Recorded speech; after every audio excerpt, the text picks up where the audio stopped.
आज जो दर्द किस्मत की सजा लग रहा है दोस्तों, कल वही दर्द जिंदगी का सबसे बड़ा सबक बन सकता है। नमस्ते दोस्तों, स्वागत है आपका भैया स्टोरी चैनल में। आज मैं फिर आया हूँ एक छोटी सी कहानी के साथ। कहानी कुछ ऐसी है। एक बार की बात है, एक गांव में एक किसान अपने बेटे के साथ रहता था। वो जिंदगी के मुश्किल से मुश्किल टाइम में भी शांत और पॉजिटिव रहता और हमेशा ये कहता जो होता है अच्छे के लिए होता है, बस ऊपर वाले पर भरोसा रखो।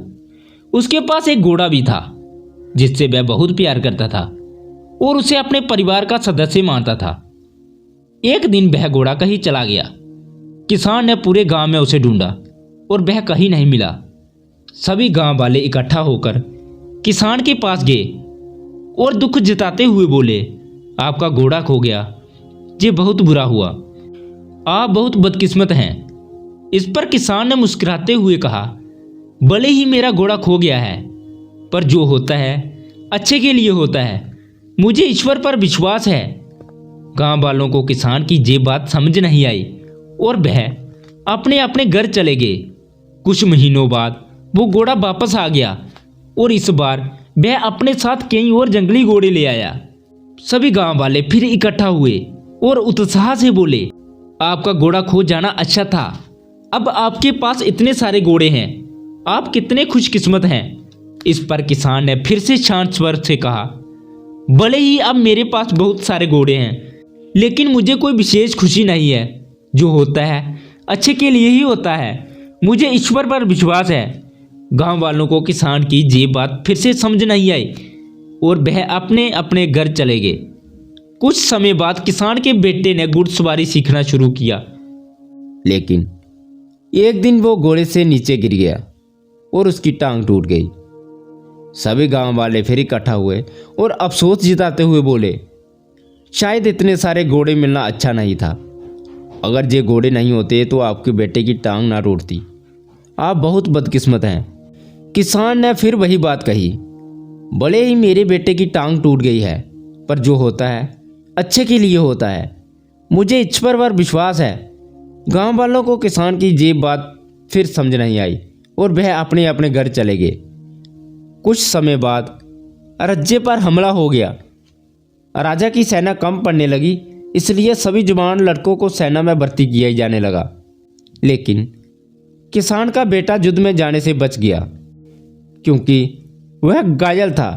सभी गांव वाले फिर इकट्ठा हुए और बाबू को होकर बोले, आपका बेटा युद्ध में जाने से बच गया, आप कितने खुशकिस्मत हैं।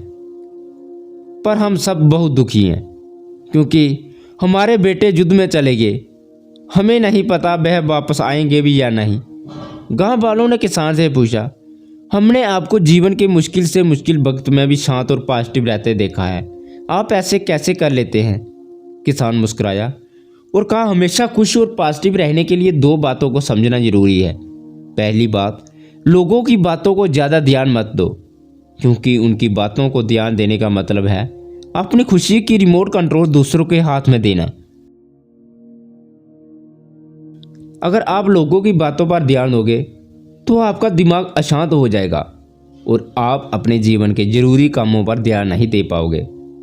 दूसरी बात, कभी भी किसी बात को तुरंत अच्छा या बुरा मत कहो। जिस तरह किसी किताब के सिर्फ एक लाइन को पढ़कर ये नहीं बताया जा सकता कि पूरी किताब अच्छी है या बुरी, उसी तरह लाइफ के किसी एक इंसिडेंट को देखकर ये नहीं कहा जा सकता कि वह पूरी जिंदगी के लिए अच्छी थी या बुरी। आज जो घटना अच्छी लग रही है वह कल बुरी साबित हो सकती है और आज जो घटना बुरी लग रही है वह कल अच्छी भी लग सकती है। जैसा कि हमने इस कहानी में देखा, आपके साथ क्या होगा वह आपके हाथ में नहीं है, लेकिन आपके कर्म आपके हाथ में हैं। इसलिए अपने कर्म और सोच को अच्छा बनाओ। बाकी चीज़ें ऊपर वाले के हवाले पर कर दो, क्योंकि जो भी होता है वह अच्छे के लिए ही होता है।